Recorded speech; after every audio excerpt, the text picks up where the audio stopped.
Agora mudou tudo, né? A gente falando aqui, nós três, por esse ambiente, nesse ambiente virtual, e as próprias fontes também. De alguma forma, elas se adaptaram a isso, e hoje você fala em off, fala em on, fala por Zoom, fala por qualquer coisa com as fontes. E então eu acho que essa foi uma barreira, eu já não diria mais que esse olho no olho é importante, não. É sinal de que a relação com a fonte está realmente baseada na confiança, e essa confiança independe da mídia que você está usando, da plataforma onde você está, né?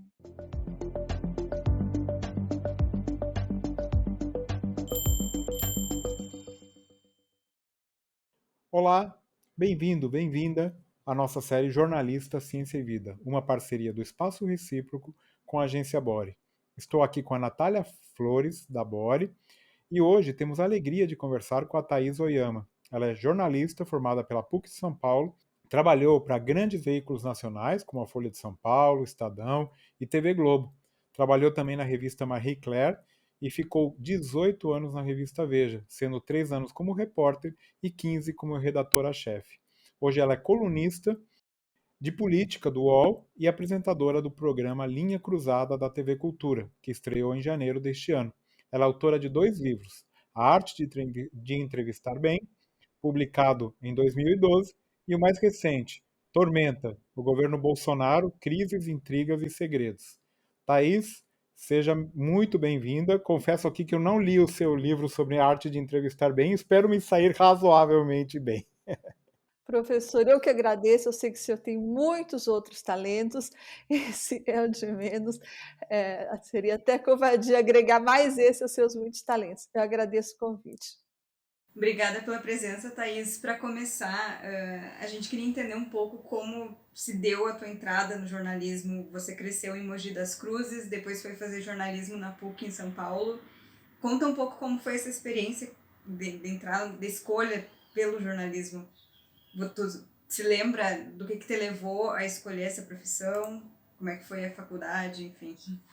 Puxa, Natália, faz tanto tempo, mas você sabe que eu estava lembrando disso outro dia com um amigo. Teve um episódio muito interessante. É claro que eu sempre gostei de escrever, gostei de ler, aquilo tudo que os jornalistas gostam, né?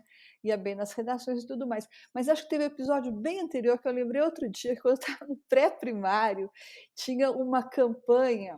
A gente tinha que pedir vidros, garrafas de vidro, coisas de vidros para os pais dos alunos, para a gente vender esse material que já era reciclável, né? E conseguir um dinheiro para a nossa formatura. Formatura do prezinho, era uma festa, sei lá. E daí eu fui encarregada de fazer o bilhete para os pais dos alunos, pedindo que eles doassem garrafas de vidro e coisas que pudessem ser recicláveis para a gente vender e levantar o dinheiro. E minha mãe, que é professora, ela tinha aquele mimeógrafo, acho que vocês nem sabem, aquela máquina que os professores imprimiam as provas, né? Sei lá, tinha álcool, era uma coisa muito, hoje um objeto vintage, certamente extinto já. Mas aí eu fiz o bilhete para os pais, eu escrevi, e minha mãe imprimiu no mimeógrafo esse bilhete, e daí eu fiquei maravilhada quando eu vi aquele monte de bilhete, sabe? O meu que eu tinha escrito tinha virado uma coisa que ia ser distribuída para todos os pais da minha classe. Eu fiquei muito impressionada com essa capacidade de uma coisa que eu tinha escrito ser disseminada dessa forma, sabe? Eu acho que lá foi a primeira semente, assim, uma cócega que me deu. E depois tudo aquilo que é o clássico, né? Não muito diferente dos outros jornalistas. Gosto de ler, sempre gostei de escrever. E, e assim fui parar depois de desistir de fazer psicologia, que foi a primeira coisa que eu pensei em fazer, e até hoje ainda acho que seria uma boa segunda faculdade. Thaís, e ao longo da sua carreira você trabalhou em jornais nacionais importantes e algumas das suas reportagens tiveram impacto amplo na sociedade, como no caso de uma reportagem clássica, né, sobre o esquema dos juízes de futebol, que acabou na anulação e mudança do resultado do Campeonato Brasileiro de 2005. Você lembra de alguma outra reportagem mais recente que teve esse tipo de impacto? E como você vê esse tipo de repercussão em relação à função do jornalismo? Ou seja, como você acha que o jornalismo pode dar esse passo a mais de não só informar, mas gerar alguma ação reação direta na sociedade.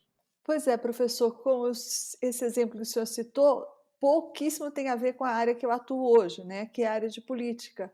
Na verdade, foi o fruto de uma reportagem investigativa e também muita sorte, né? A gente deparou com esse caso que foi, de fato, um divisor de águas. A gente sempre tinha ouvido falar do juiz ladrão era praticamente uma lenda urbana, e daí, por uma série de coisas, eu com o André Rizek, em parceria com o André Rizek, que era o repórter que trabalhava comigo, eu era editora de Brasil da Veja, a gente conseguiu provar com gravações, interceptações, que existia de fato uma quadrilha vendendo resultados de jogo, era um juiz importante e que agora está afastado. Outra reportagem que eu me lembro também não tem a ver com política, mas foi quando, na Folha de São Paulo, eu ouvi dizer que existia aqui em São Paulo um yakuza, ele tinha chegado em São Paulo. O yakuza é membro daquela máfia japonesa, são bandidos, né, que lidam com o tráfico de mulheres, com o jogo ilegal, tudo isso. E daí a gente teve a notícia, eu tive a notícia de que a yakuza japonesa tinha mandado um representante para inaugurar, começar um diálogo, digamos assim, com a máfia japonesa. E daí foi um tempo que eu e mais um jornalista do já falecido do Diário Nippaq, o William Kimura, nós ficamos atrás desse sujeito um tempão e conseguimos descrevê-lo, né, com muitos detalhes, inclusive contar que ele tinha, como a maior parte dos yakuzas, todo o corpo tatuado e não tinha uma falange do dedo mindinho, porque como a maior parte das pessoas sabe, quando você faz uma burrada, né, acusa, você paga com um pedaço da sua falange. Então a gente conseguiu, entrevistando muitas pessoas que tiveram contato com esse acusa, a gente conseguiu descrever ele com muitos detalhes. E daí, para nossa felicidade, a história até parecia um pouco fantasiosa, porque imagina um sujeito todo tatuado, sem o dedo mindinho, né, fazendo contatos na liberdade. Mas, para nossa felicidade, esse sujeito foi preso pela Polícia Federal, assim, algo como uma semana ou duas depois que a matéria foi publicada, e ele era exatamente como a gente contou, e além de tudo a gente conseguiu que um carcereiro fizesse uma foto dele de costas e sem camisa. Então a primeira página da Folha trouxe esse acusa todo tatuado, uma coisa muito impressionante. Essa foi uma outra coisa que eu lembro. E na política eu nunca mais investi assim em reportagens investigativas, né? Eu fiquei muito tempo na chefia da editoria de Brasil, editoria de política, depois na chefia de redação. Então, eu me dediquei mais às matérias dos outros, com eventuais trabalhos que eu fiz no exterior, assim, que era um jeito de continuar na reportagem, uma vez por ano ou outra, eu ia para o exterior fazer alguma coisa. Daí eu fiz boas reportagens no Afeganistão, na Coreia do Norte. Entrei na Coreia do Norte quando o país era muito fechado ainda, então essa foi uma bela reportagem também. E fui para o Irã, também fiz boas coisas lá, China, Japão e tudo mais. Mas depois fiquei na política, mas agora como analista e observadora desse estranho cenário que é a política brasileira, não é? Essas matérias que tu estava contando que envolvem muita apuração e nessa vertente do jornalismo investigativo tem muito da questão de tu conseguir cultivar boas fontes, né? Que segredo você pode contar em relação ao cultivo de fontes, como tu faz para acessar essas pessoas e em alguns temas que são bem sensíveis, né? Como é que tu faz para proteger essas fontes e gerar uma relação de confiança com elas? Exatamente, Natália, acho que essa é a palavra. Confiança é a base da sua relação com a fonte, né? E não é uma coisa que você consiga assim de um dia para o outro, né? Você tem que ter primeiro a aproximação e daí uma primeira conversa, uma segunda conversa e a matéria publicada. E se a fonte pede um off, você vai primeiro cruzar esse off para poder publicar, porque você também não conhece a fonte, não é? Então, o cruzamento de informações quando você está iniciando essa relação é fundamental. Então, da mesma forma que você vai testar a confiabilidade da fonte, a fonte vai testar a confiança que ela depositou em você, se ela pediu off, se o off vai vir direito, se você não entrega nas entrelinhas, se você não distorce, se você não esquenta, né, se você não dá aquela bombada assim para ficar um pouquinho melhor, se você é fiel ao que foi declarado. Isso tudo é um teste que vai sendo feito de parte a parte, vai amadurecendo a relação.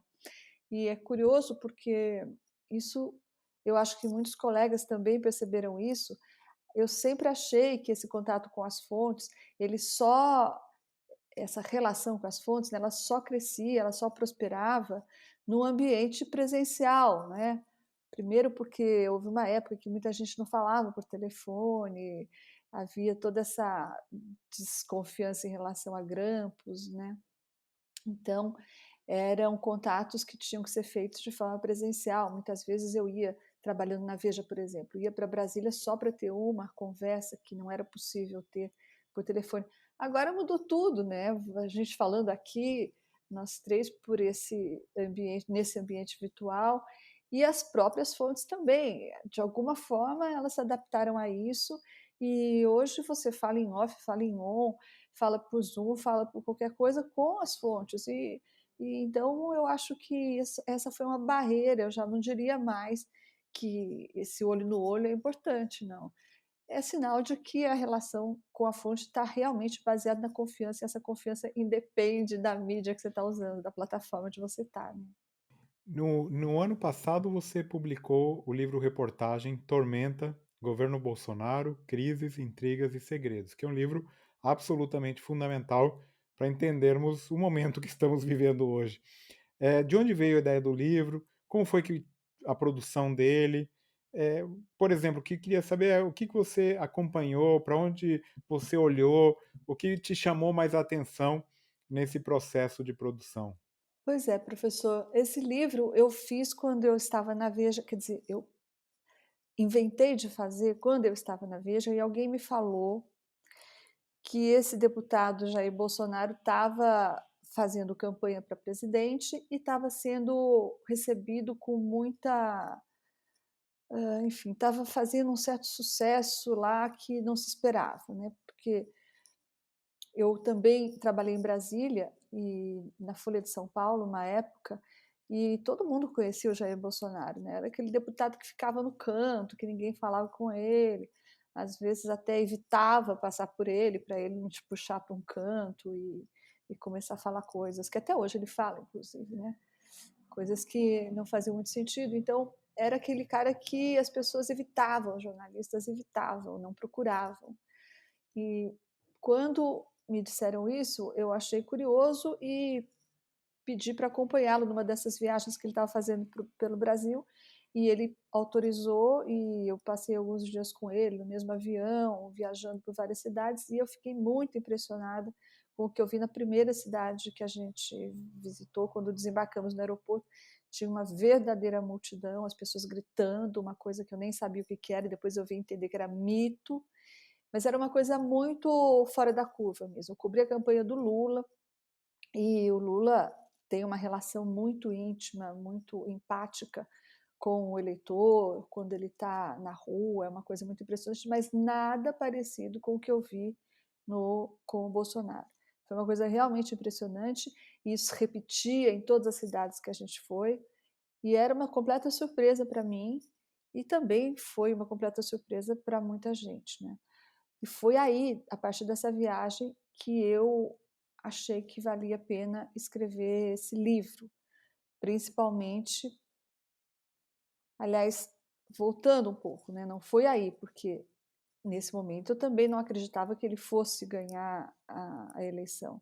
Só quando, em outubro, na verdade, essa viagem que eu fiz com ele foi ainda em 2017, quando não havia essa possibilidade dele ganhar. Aí eu decidi fazer o livro quando, finalmente, eu, muito tardiamente, assim como muitos colegas, começamos a perceber que, de fato, aquele sujeito tinha reais chances de virar presidente da República do Brasil.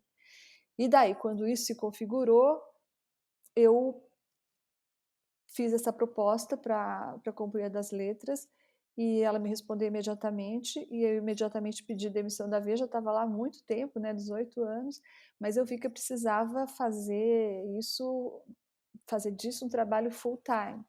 E daí me despedi da Veja e comecei em janeiro de 2018 a acompanhar tudo que dissesse respeito a Bolsonaro e a entrevistar as pessoas ao redor dele. E foi assim, foi um ano dedicado a conhecer isso e ver como é que andaria o primeiro ano do governo Bolsonaro. Infelizmente, as coisas todas estão muito atuais, né? Principalmente os problemas. Aproveitando esse gancho com relação à política, tu tem experiência já entrevistando vários presidentes que vão do Collor a Dilma, Temer, Lula. Tu se lembra de alguma diferença marcante no tratamento desses governantes com jornalistas? O que te chamou a atenção? Algo que tenha te chamado a atenção na hora que tu aborda eles e com relação ao governo Bolsonaro? Natália, tem uma coisa em comum: todos eles se sentem injustiçados pela imprensa, né? Todos eles. De Dilma, Temer, Lula, Collor, Bolsonaro, todos eles se sentem injustiçados e eles devem ter razão para isso também. Alguns de fato são, alguns de fato foram, em maior ou menor grau.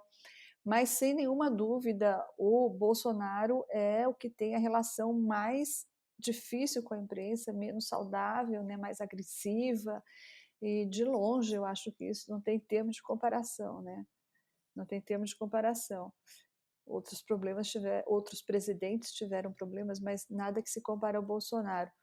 E a gente pode ver isso pelo fato de que ele não fala, né, com a imprensa. Na verdade, por menos entrevistas que o Lula tenha dado no segundo mandato, o Temer sempre gostou de falar, mas ele sempre falou também, nunca falou nada, né? Ele fala sem falar nada também, não é?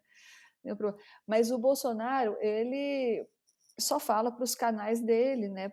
Para a gente dele, para as emissoras nas quais ele confia, que são bem poucas, e ele absolutamente não tem qualquer relação com a imprensa, né? A última vez que o Bolsonaro deu uma coletiva, eu acho que ninguém se lembra, talvez tenha sido no primeiro ano do mandato. O Bolsonaro não fala com a imprensa que não é amiga, o Bolsonaro não dá entrevistas coletivas, o Bolsonaro ignora e ataca e calunia às vezes a imprensa, né? Então o tratamento, a relação é muito ruim. Eu não acho que tenha termos de comparação com outros presidentes. É uma coisa absolutamente extraordinária, negativamente extraordinária e fora da curva. Eu fico com dó dos nossos colegas lá porque no Palácio do Planalto, né, vocês sabem, tem lá os setoristas do Palácio do Planalto. E eles sofrem bastante, porque, sendo o presidente tão refratário a esses contatos, muitos dos ministros dele emulam esse comportamento e também, então, o trabalho desses setoristas é muito difícil, acho que nunca foi tão difícil. É realmente uma situação incrível que a gente está vivendo. É, Thaís, esse ano você começou em janeiro a apresentar o Linhas Cruzadas, um programa na TV Cultura, junto com o Luiz Felipe Pondé, em que vocês falam de assuntos atuais super variados. Começaram com a crise da democracia, mas também falaram de religião, pets, alimentação. Até na semana passada a gente estava vendo sobre identidade de gênero, enfim, uma infinidade de assuntos. Como é trazer para a televisão ou em vídeo, porque os episódios também estão no YouTube, esses debates complexos e conversar profundamente com o Pondé sobre esses assuntos, porque o tempo da filosofia é muito diferente do tempo da internet e o tempo da desinformação. Conta um pouco dessa experiência e como que vocês estão conseguindo encontrar um equilíbrio nesses tempos diferentes. É verdade, professor. Olha, eu conheci o Pondé no dia em que eu fui gravar o primeiro programa, na verdade. Nós não nos conhecíamos, eu era leitora dele, mas a gente nunca tinha se visto, então eu conheci no dia que a gente foi gravar a vinheta para o programa. E teve uma relação, a gente desde o início se deu muito bem, e eu acho que é um privilégio, sabe, fazer esse programa com ele, porque ele tem um enorme repertório, um enorme conhecimento, e eu me locupleto disso a cada gravação. Então é um momento para eu sair um pouco desse ambiente que às vezes Bolsonaro, governo Bolsonaro, né, que às vezes, olha, eu vou contar, viu? Não é fácil não fazer esse mergulho nesse ambiente de governo Bolsonaro. E então esse programa é um espaço de respiro, né? Uma coisa como o professor falou, a gente falou sobre democracia, falou sobre o diabo certa vez, né? Fala sobre identidade de gênero. O próximo programa vai ser sobre pré-história. A gente vai falar também sobre o apocalipse. Então são tantos gêneros, são tantos temas, e isso me obriga a estudar e a conhecer coisas que eu não conhecia. E é um espaço, ainda que o programa seja curto, de 1 hora, é de fato um espaço que propicia um pouco mais de reflexão do que o Twitter, né, as redes sociais. Então, é uma experiência que eu estou gostando muitíssimo e que tem dado um bom resultado em termos de resposta, né? Como a gente assim força um pouco a barra no sentido de alargar um pouco o espectro de opiniões e tentar colocar de uma forma crítica algumas ideias que parecem consensuais, dentro da esquerda, por exemplo, isso tem tido uma resposta legal. Assim, não que a gente tenha uma plateia bolsonarista, bem longe disso, mas eu acho que o programa traz para a mesa algumas discussões, alguns temas que são um pouco tabu assim no ambiente progressista. E eu estou achando isso bom. Ah, legal. Thaís, compartilha um pouco com a gente o que tu acha, o que tu tá prestando atenção agora no cenário brasileiro, o que o jornalismo está cobrindo, o que tu acha que pode virar pauta, para onde a gente deveria olhar daqui para frente. A Natália não tem outro assunto, né? Não tem outro assunto que não eleição 2022, porque dela vai depender o futuro de todos nós, em grande medida. Então, esse é o grande assunto.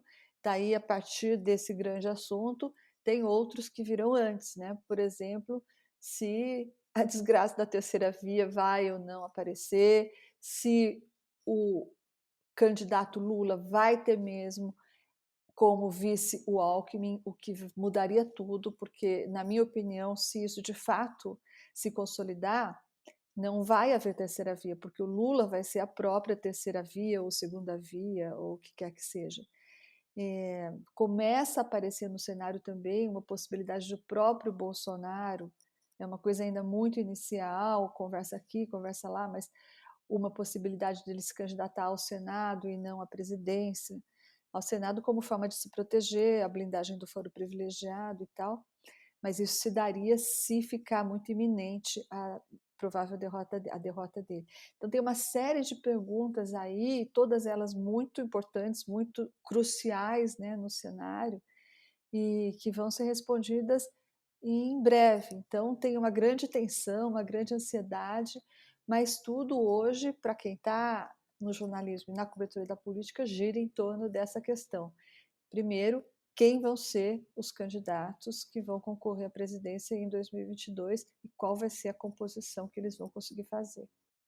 Sem dúvida esse é o tema e que é absolutamente fundamental para o nosso futuro, o futuro do país e o futuro do que a gente pode pensar daqui para frente. Olha, então agora a gente vai passar aqui para um ping-pong final. A gente queria saber algumas coisas aqui de você. Aquele ping-pong surpresa, professor? Não, não, isso não tem nada de muito difícil, não se preocupe. Não é ping-pong pegadinha, não. Não, não tem pegadinha, não tem. Queria saber, talvez essa, né? A primeira é só um jornalista que você admira, né? Que vem assim na sua cabeça de bate-pronto. Fernando Gabeira. Eu adoro o Gabeira, acompanho ele tem 1 milhão de vidas, ele já fez 1 milhão de coisas, é incrível como é rica a trajetória dele, mas o jornalismo sempre funcionou como pano de fundo para essa trajetória inacreditável que ele teve, e ele sempre trabalhou isso de forma brilhante. Ele é um ótimo entrevistador, um ótimo articulista, um ótimo observador e um ótimo crítico. Eu acho que ele é dos jornalistas mais completos que eu já conheci. Uma dica de livro, podcast, filme, série que tu acompanha. Pode dar várias dicas, inclusive. Natália, livro, eu vou falar só de um que se a gente for estender a lista, mas eu acho que esse é fundamental e serve para muita coisa. O Declínio e Queda do Império Romano, que é um clássico do Edouard Gibbon, eu acho que ele traça um panorama tanto das relações de poder na antiguidade como na contemporaneidade. Eu acho que é um livro que vai mudar a visão de muita gente sobre história e política, e é um clássico que envelheceu muito bem, vale a pena ser revisitado.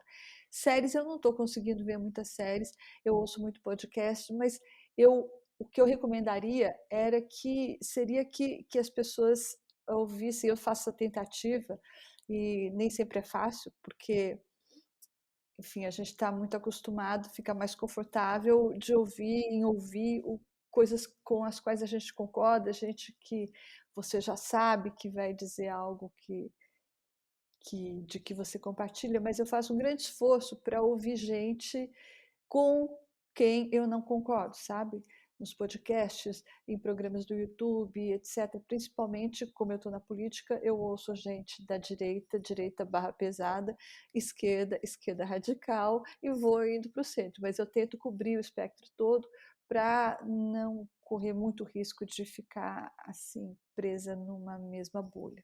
Eu acho que isso é uma coisa legal para jornalistas. Bom, e para finalizar, a gente queria que você desse uma dica aqui para um dos nossos públicos-alvos deste programa, são os estudantes que estão começando aí ainda a tatear o jornalismo, que estão pensando em ir para o jornalismo. Uma dica para quem está começando na carreira, uma dica para jornalistas. Professor, eu acho que a única dica que a gente pode dar ainda é a mesma, né? É a leitura. Eu acho que o que não vai ser ultrapassado por nenhuma mídia, por nenhuma nova plataforma, por nenhuma outra forma de apresentar o jornalismo é, primeiro, leitura, repertório e conhecimento. E depois, isso serve para tudo, evidentemente, e é a ferramenta com que o jornalista trabalha. A outra coisa mais prática que eu diria era para prestar atenção na arte de fazer entrevista, na ferramenta entrevista, porque também é outra coisa perene, não importa para que campo, para que área o estudante de jornalismo vá, se área cultural, área de política, área de esporte, ele vai ter que fazer o uso dessa ferramenta que é a entrevista e que também não depende de nenhuma mídia, né? Todas as plataformas em que ele for colocar o trabalho vai exigir que ele faça boas entrevistas. Então, eu acho que uma dica seria acompanhar bons entrevistadores, ler boas entrevistas e prestar atenção em como ele desenvolve o próprio estilo de entrevistar, né? Porque isso vai ser alguma coisa que pode definir o sucesso de matérias, o sucesso na carreira, o sucesso na relação com as fontes, enfim. Eu acho que essas duas coisas são fundamentais.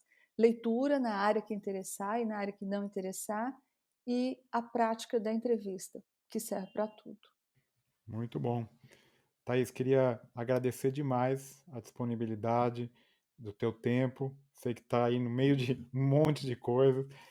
Realmente parabenizar pelo teu trabalho, que é muito importante para a gente compreender e entender o momento que a gente está vivendo no país. Muito obrigado pela tua participação. Eu que agradeço a oportunidade, professor. Foi um privilégio, uma honra estar aqui falando com o senhor, com a Natália. Muito obrigada para todos.